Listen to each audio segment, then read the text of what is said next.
Hello fourth graders and welcome to the third philosophical lesson in English. My name is Irena and today we will be talking about great philosophical questions. Here are the expected outcomes for the day.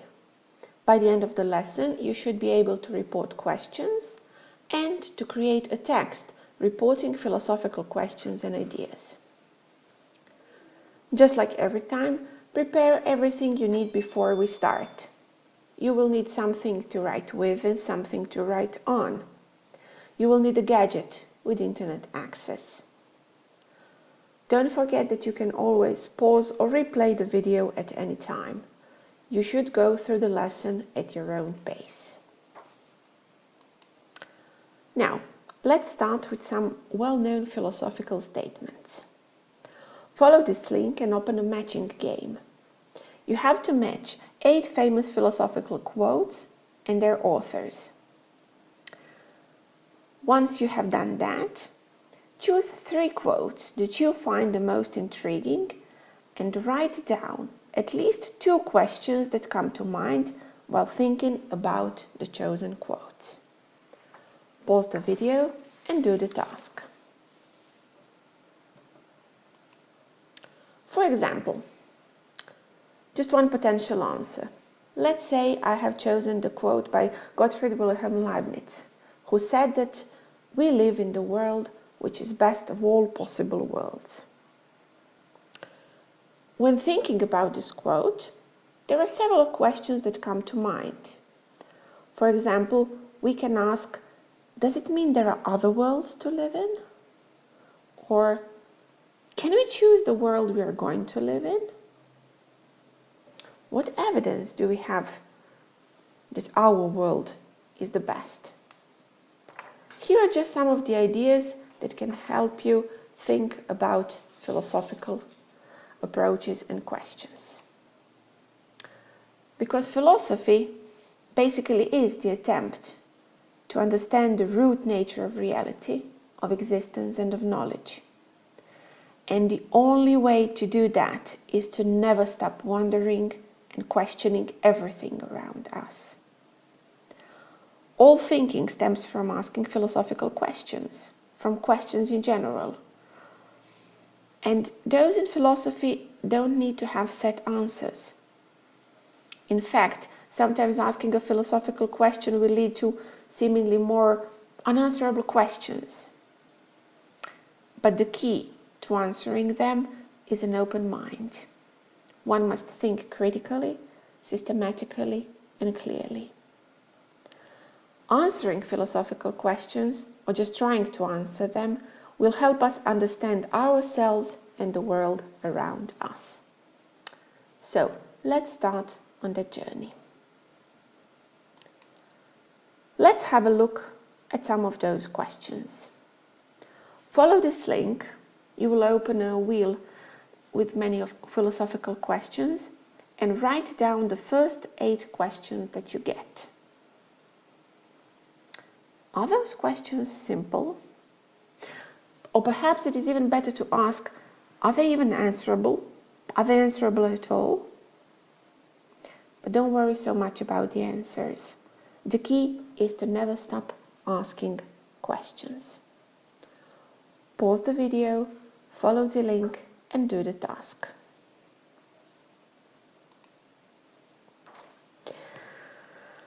Sometimes we want to make the questions we ask sound more polite, or we need them to be more formal.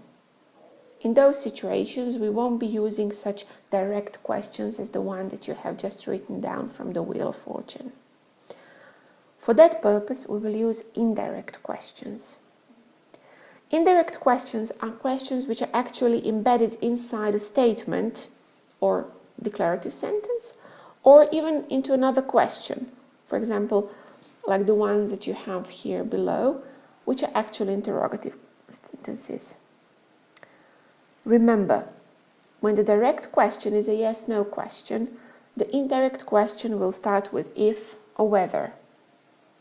When the direct question starts with a question word, we will use this question word in the indirect question as a start, but what changes is the word order. Indirect questions are no longer questions, they now have the word order of declarative statements. Here are some possible beginnings of indirect questions. To be more formal, more polite, you can start them with I would like to know, it would be interesting to find out, I'm not sure. Or you can start with questions. Does anybody know? Is there a way to learn? Could you explain? And so on and so on. But let's see what indirect questions look like. Here are some sample answers based on the questions from the Wheel of Fortune.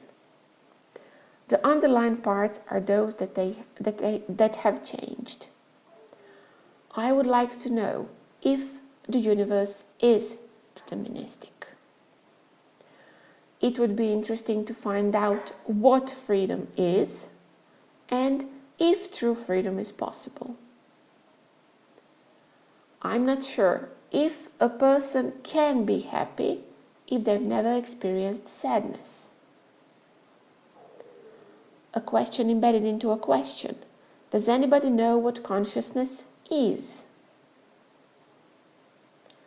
Is there a way to learn what the truth is and if it is the same as reality? And could you explain if people have free will? So once again, the key thing to have in mind is the word order.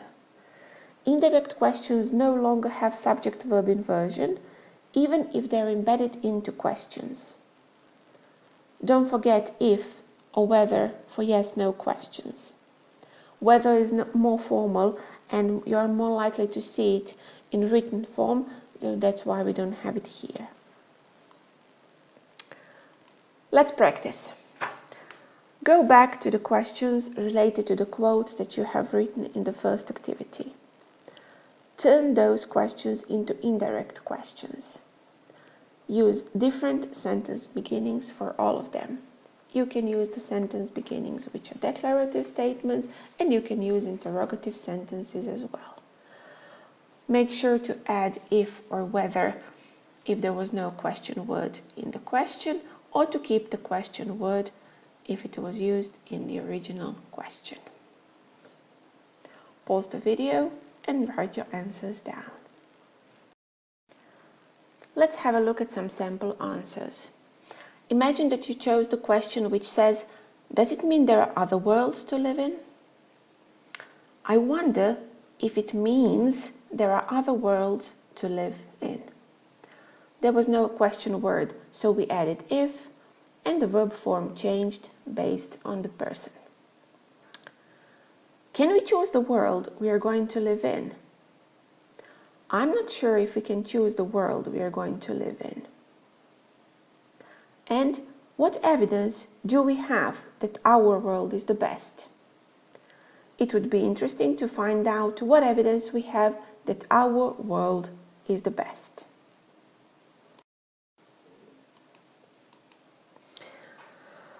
As questions are just one type of sentences, interrogative sentences, they can also be reported, just like statements. We usually introduce reported questions with the verb ask, but as in other reported speech types, we can use different reporting verbs as well. In most cases, as we are repeating something that somebody had already said, we will have the reporting verb in past tense. In that case, when reporting questions, we also have to have in mind that we need to make the back shift. So the rules for back shift or change of tense is applied here as well. Not just the rules for the word order which we have mentioned with indirect questions. So for example, if we want to report the question, can we understand good without evil? We can say that a philosopher asked if we could understand good without evil. Or if the philosopher asked the question, what is life? We can say that, for example, she asked what life was.